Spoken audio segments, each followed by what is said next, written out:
مہر ہم نے 20,000 رکھا ہے. جب پوچھتے ہیں کہ تمہاری حیثیت 20,000 دینے کی مہر ہے نہیں تو تم نے رکھا کیوں ہے؟ تو جانتے ہیں آپ وہ کیا کہتے ہیں؟ بڑی معصومیت سے کہتے ہیں حضرت ہمیں مہر دینا تھوڑی ہے اس لیے ہم نے اتنا بڑا مہر رکھ دیا ہے. اللہ اکبر. میرے آقا فرماتے ہیں کہ جس نے اس نیت سے شادی کی کہ مہر دوں ہی نہیں، گویا کہ وہ نکاح نہیں بلکہ زنا کر رہا ہے. وہ نکاح نہیں بلکہ وہ زنا کر رہا ہے. تم مہر ادا کرو، جتنا حق ہے اتنا دینا چاہیے. اور ایک بات بتا دوں، آج بہت سارے مسلمان 786 روپیہ مہر ادا کرتے ہیں. آپ دیکھیں کھانے میں 10 ڈش رکھی گئی ہے، بڑا ہال بک کیا گیا ہے، 4-6 کیمرہ مین والے کو بلایا گیا ہے، دولے دولے کو جو بینڈ باجے کے ساتھ جو ہے بڑے بڑے دھماکے دار انٹری کے ساتھ وہ آتا ہے. اتنا سارا خرچ وہ برداشت کرتے ہیں، مگر جب مہر دینے کی بات آتی ہے تو کہتے ہیں 786 روپیہ.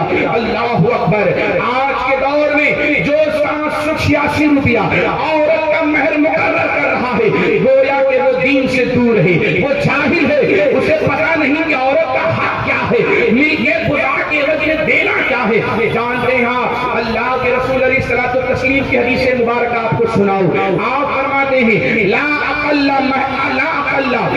معشر دراہم، مہر جو ہے 10 درہم سے کم نہیں ہو سکتا ہے. اب 10 درہم آج کی تاریخ میں 12 سے 1500 روپے بنتا ہے. تب جا کر کے اگر آج کی تاریخ میں کم سے کم لو کیٹیگری میں بھی اگر نکاح ہو رہا ہے اور مہر دینا ہے تو کم سے کم 12 سے 1500 روپیہ مہر دینا ہوگا. اور اگر اللہ نے آپ کو نوازا ہے تو آپ 50,000 بھی دے سکتے ہو، مگر دینا ہے تو اسی وقت پر یہ زیادہ بہتر ہے. آپ تاخیر کر کے بھی دے سکتے. بہرحال مہر کی بات آئی. حضرت آدم نے پھر عرض کیا مولا میں کیا دوں، میں تو جنت میں ہوں، تو نے مجھے پیدا کیا ہے، تیری نعمتیں کھا رہا ہوں، میں مہر کہاں سے ادا کروں گا؟ اللہ اکبر.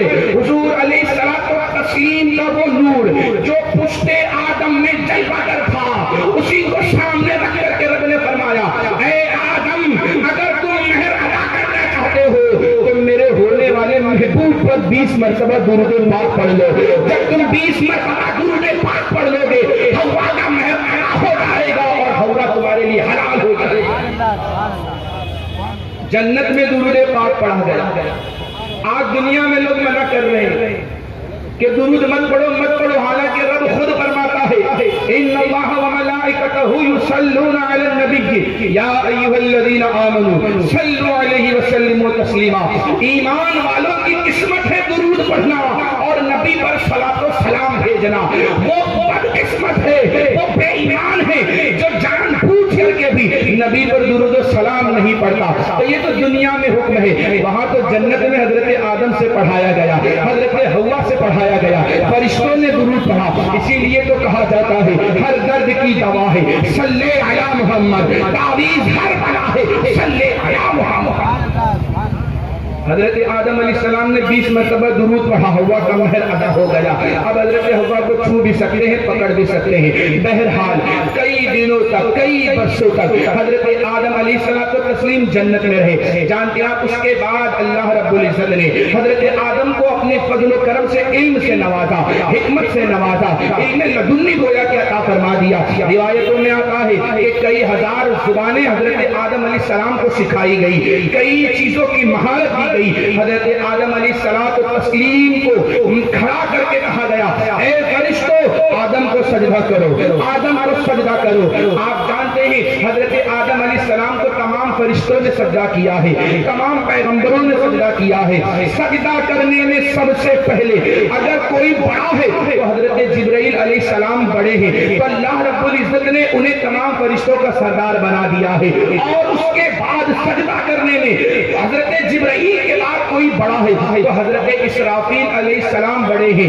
اللہ نے انہیں یہ مقام دیا، یہ مرتبہ دیا کہ ان کی پیشانی میں پورا قرآن پاک لکھ دیا گیا. اللہ اکبر. آپ اندازہ کریں سجدے کا حکم آیا، تمام فرشتوں نے سجدہ کیا. سوال یہ پیدا ہوتا ہے کہ سجدہ کیوں کرایا گیا تھا؟ اب یہاں پر مفسرین کرام بہت ساری باتیں بتاتے ہیں. سجدہ اس لیے کرایا گیا تھا تاکہ حضرت آدم کی بڑائی ظاہر ہو جائے، حضرت آدم کی فضیلت ظاہر ہو جائے، حضرت آدم کا مقام جو ہے فرشتوں کے نگاہوں میں ظاہر ہو جائے اور فرشتے سمجھ لیں کہ ہم سے افضل حضرت آدم ہے، ہم سے بہتر حضرت آدم ہے۔ جان لیا اب یہاں پر حضرت اسماعیل حقی علیہ الرحمہ تفسیر روح البیان میں ارشاد فرماتے ہیں کہ حضرت آدم علیہ السلام کو فرشتوں نے سجدہ کیا، ظاہراً تو فرشتے حضرت آدم کو سجدہ کر رہے تھے، مگر حقیقت میں فرشتے سجدہ کر رہے تھے تو نور مصطفیٰ کو کر رہے تھے، نور محمدی کو کر رہے تھے، جو حضرت آدم کی پیشانی میں جلوہ کر تھا اور اپنی کرنیں بکھیر رہا تھا۔ سجدہ بھی کرایا گیا نور مصطفیٰ۔ ہم قبلہ کعبہ کی طرف رخ کر کے سجدہ کرتے ہیں، ہمارا قبلہ ہے نور۔ اس وقت فرشتوں کا قبلہ حضرت آدم تھے، سجدہ خدا کو تھا، مگر یہاں پر ایک بات یہ بھی بتائی جاتی ہے کہ خدا کو بھی سجدہ تھا، اس کے بعد پھر سجدہ کا حکم ہوا، پھر انہوں نے کیا، اس کے بعد والا سجدہ اگر تھا تو نور مصطفیٰ کو تھا۔ حضرت آدم علیہ السلام دنیا میں تشریف لے آئے۔ آپ جانتے ہیں کہ حضرت آدم علیہ السلام سے ایک خطا ہو گئی تھی، جنت میں ایک درخت کے پھل کو اللہ نے کھانے سے منع کیا تھا، اور اس کی بڑی تفصیل ہے جو میں نے اپنی تفسیر قرآن میں اپنی مسجد میں کئی دنوں تک مسلسل اسے بیان بھی کیا ہے۔ کھا لیا، حکم آیا اے آدم اب جنت میں آپ نہیں رہ سکتے، دنیا میں تشریف لے آئے۔ دنیا میں انہیں بھیج دیا گیا۔ دنیا میں بھیجنے کے بعد حضرت آدم علیہ السلام کو بڑا دکھ تھا کہ میں جنت سے دنیا میں آ گیا، رویا کرتے تھے۔ ایک روایت میں آتا 100 سال، ایک روایت میں 300 سال روئے۔ کیا آج کوئی اللہ کے خوف